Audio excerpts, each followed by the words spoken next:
વિદ્યાર્થી મિત્રો, સ્વાધ્યાયનો 19મો પ્રશ્ન છે. એક કાર્બનિક સંયોજન 69.77% કાર્બન, 11.63% હાઇડ્રોજન અને બાકીનો ઓક્સિજન ધરાવે છે. સંયોજનનો આણ્વિક દર 86 છે. તે ટોલેન્સ પ્રક્રિયાનું રિડક્શન કરતો નથી, પરંતુ સોડિયમ હાઇડ્રોજન સલ્ફાઇડ સાથે યોગશીલ સંયોજન બનાવે છે અને તે આયોડિન કસોટીમાં હકારાત્મક પરિણામ આપે છે. તે ઉગ્ર ઓક્સિડેશન દ્વારા તે ઇથેનોઇક અને પ્રોપેનોઇક એસિડ બનાવે છે. આ સંયોજનનું શક્ય બંધારણ દોરો. તો મિત્રો, આ દાખલો આપણે 3 સ્ટેપની અંદર ગણીશું. તો પહેલો પદ નંબર 1 11મા ધોરણની અંદર આપણે જે શીખી ગયા હતા પ્રમાણસૂચક સૂત્ર અને આણ્વિક સૂત્ર શોધવાની રીત, તે પ્રમાણે આપણે જવું પડશે. એટલે આનું પદ નંબર 1 સ્ટેપ 1 શું છે? તો પદ નંબર 1 ની અંદર આપણે આ રીતે કોઠા જેવું બનાવશું. તત્વ, ત્યાર પછી એના ટકા, પછી લખશું પરમાણુ ભાર, પછી લખશું પરમાણુ ગુણોત્તર અથવા મોલ સંખ્યા, પછી શોધવાનો સાદો ગુણોત્તર,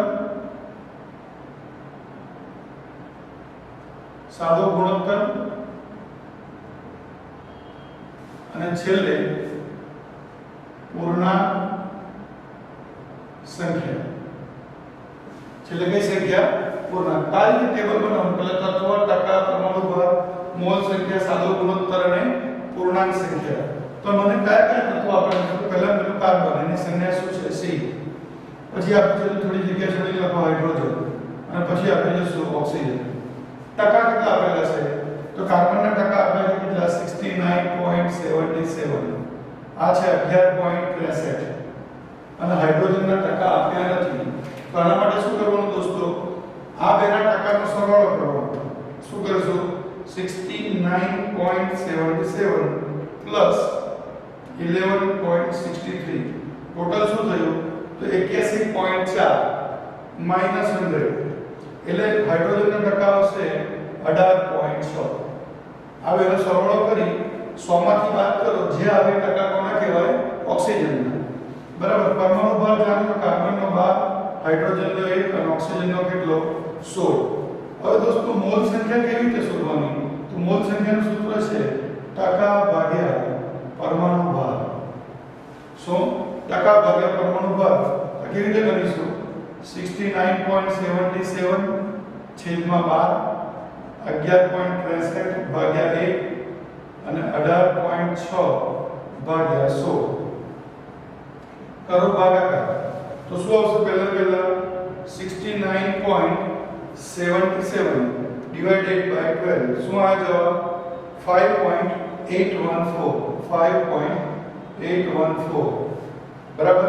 11.63 ભાગ્યા એટલે આ તો થશે 11.63 અને 18.6 ભાગ્યા 16.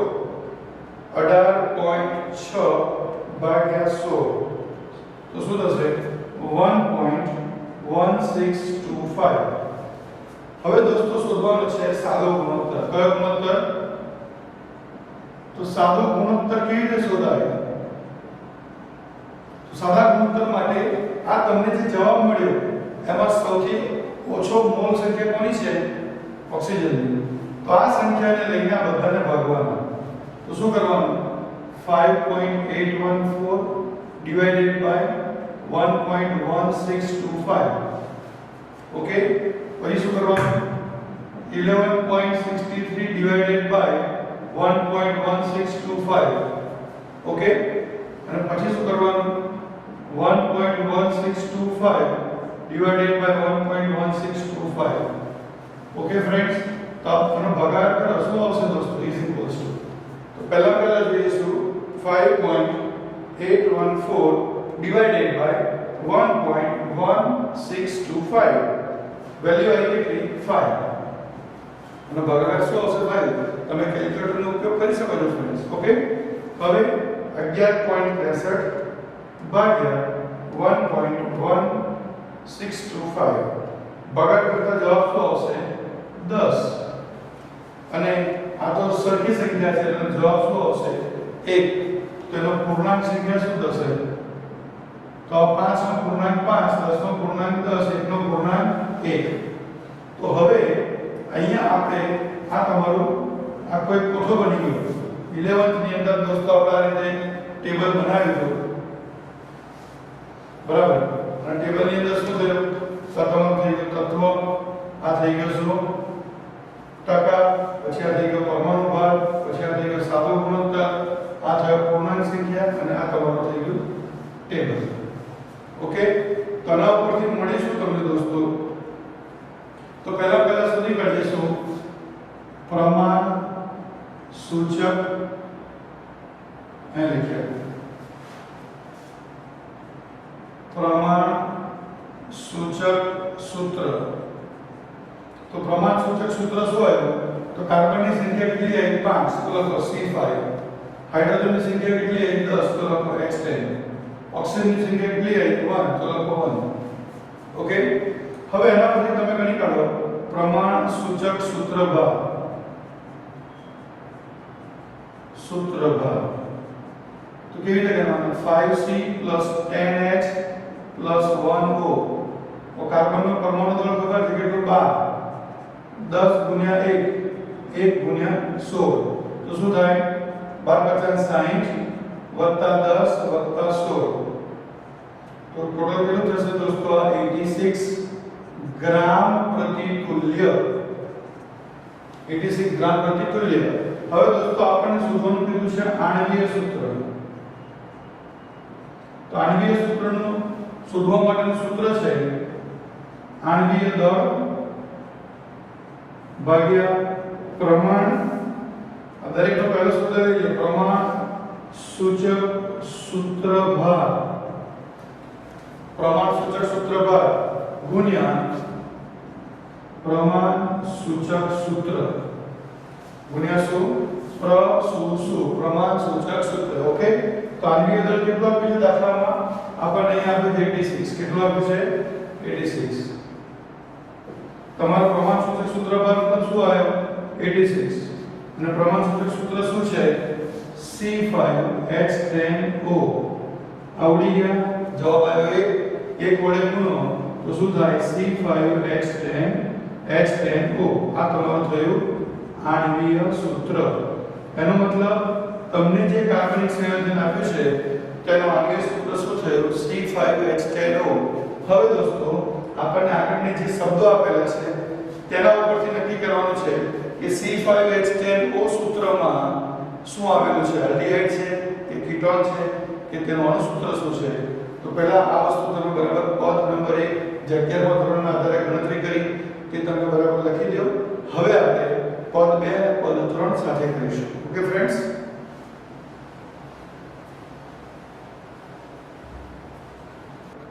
મિત્રો હવે પદ નંબર 2 વિશેની વાત કરીએ. પદ નંબર 1 તમે જોયું તે પ્રમાણે તમે શું જોયું કે એનો આણ્વીય સૂત્ર આપણે ગણતરી કરીને શોધી કાઢ્યું કે C5H10O છે. હવે આપણે અહીંયાથી આગળ વધવાનું છે. તે ટોલેન્સ પ્રક્રિયકનું રિડક્શન કરતો નથી. શું કીધું? નંબર 1 ટોલેન્સ પ્રક્રિયક નું રિડક્શન કરતો નથી. માટે લખી શકીએ આલ્ડીહાઇડ એટલે કે CHO સમૂહ હાજર નથી. કયો સમૂહ હાજર નથી? CHO. Is that clear? Okay, ત્યાર પછી નંબર 2 માં એવું કીધું છે કે સોડિયમ હાઇડ્રોજન સલ્ફાઇડ સાથે યોગશીલ પ્રક્રિયા બનાવે અને આયોડો ફોર્મ કસોટીમાં આયોડો ફોર્મ કસોટીમાં હકારાત્મક પરિણામ. મતલબ આયોડો ફોર્મ કસોટી આપે છે, આયોડો ફોર્મ કસોટી જે આપે તેમાં આ ભાગ હોવો જોઈએ. આને શું કહેવાય? CH3CO ભાગ, જેને કહેવાય મિથાઇલ કીટોન. સો મિથાઇલ કીટોન હોવો જરૂરી છે. શું હોવું જોઈએ? Methyl ketone. તો જે આયોડોફોર્મ કસોટી આપે, નહીં તો આયોડોફોર્મ કસોટી આપતો નથી. બરાબર. અને નંબર 3 શું કીધું છે એના પછી આગળ કે ઉગ્ર ઓક્સિડેશન દ્વારા ઇથેનોઇક એસિડ અને પ્રોપેનોઇક એસિડ આપે છે. એટલે દોસ્તો તમારી પાસે મિથાઇલ કીટોન તો આવી જ ગયો. શું આવી ગયો? Methyl ketone. અને અહીંયા ઓક્સિડેશન કરીને શું આપે? ઇથેનોઇક એસિડ વત્તા પ્રોપેનોઇક એસિડ. ઇથેનોઇક એસિડ સૂત્ર થાય CH3 C double bond OH અને આનું સૂત્ર થાય CH3 CH2 C double OH.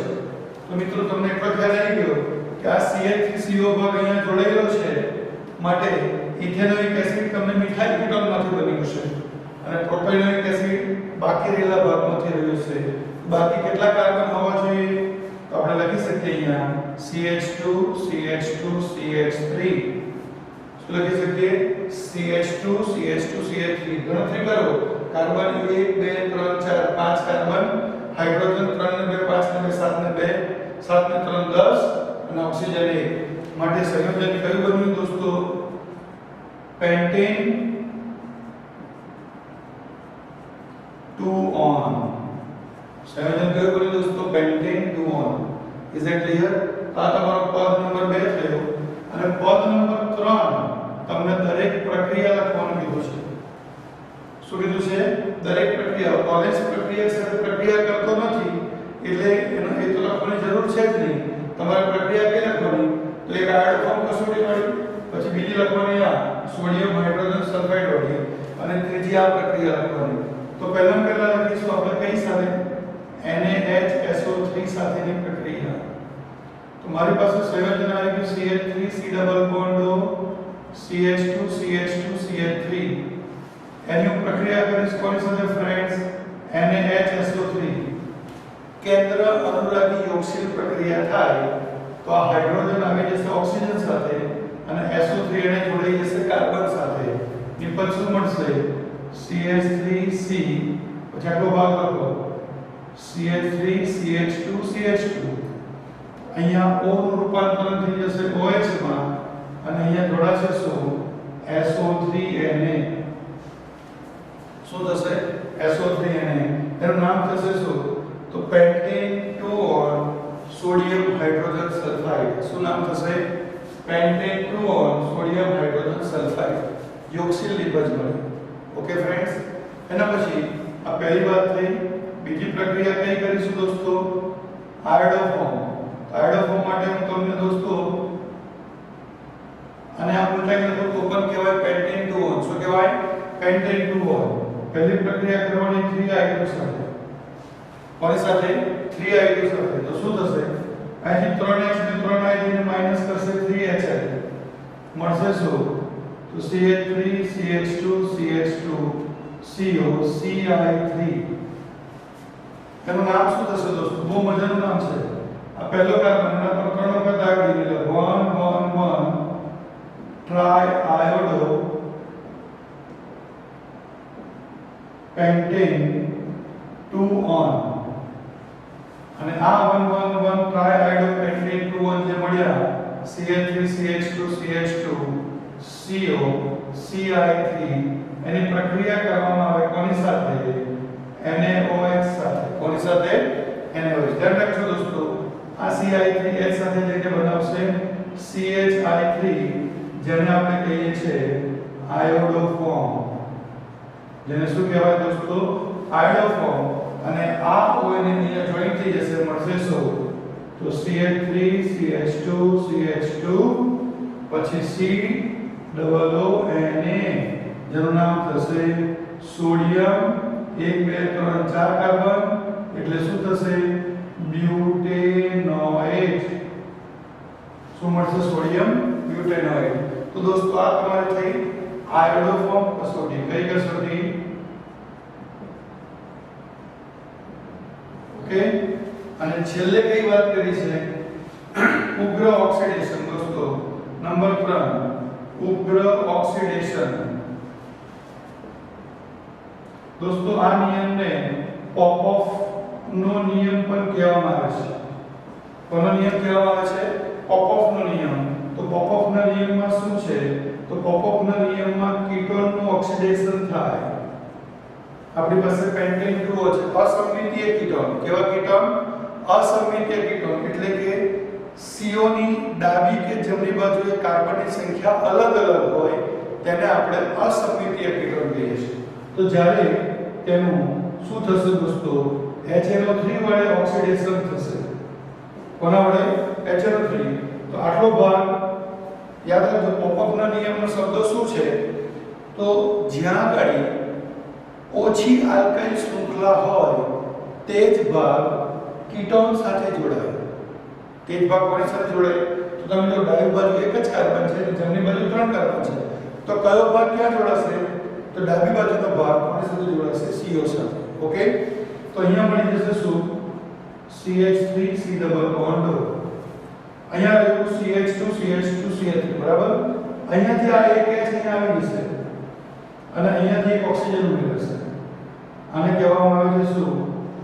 Ethanoic acid. શું કહેવાય? Ethanoic acid. વત્તા હવે બાકી શું રહ્યું? તો CH3 CH2. આ CH3 CH2 અહીં જે હાઇડ્રોજન જતો રહ્યો શું? C અને H અને બે ઓક્સિજન અહીંયાથી ઉમેરાય. તને કહેવાય પ્રોપેનોઇક એસિડ. શું કહેવાય? Propanoic acid. દોસ્તો આ રીતે પદ નંબર 1 થી આપણે શોધી કાઢ્યું આણ્વિય સૂત્ર. પદ નંબર 2 માં જે આપણને અંદર શબ્દો આપેલા એની ઉપરથી નક્કી કર્યું કે કયો ક્રિયાશીલ સમૂહ હાજર છે, કયો ગેરહાજર છે, અને પદ નંબર 3 માં આ દરેક પ્રક્રિયાઓ આપણે લખી. ઓકે ફ્રેન્ડ્સ, તો આ રીતે તમારે પ્રશ્ન સમજવાનો છે, લખવાનો છે. 5 માર્કમાં ક્વેશ્ચન પૂછાઈ શકે. વ્યવસ્થિત રીતે ધ્યાનથી લખજો ફ્રેન્ડ્સ. ઓકે, અને આ જે છેલ્લો ભાગ છે પદ 2 અને પદ 3, આમાં પદ 2 જે છે આ જજમેન્ટ લેવાનું એ તમને MCQ માં પણ પૂછાઈ શકે. ઓકે, તો આ રીતે ફ્રેન્ડ્સ સમજવાનું છે. Thank you very much.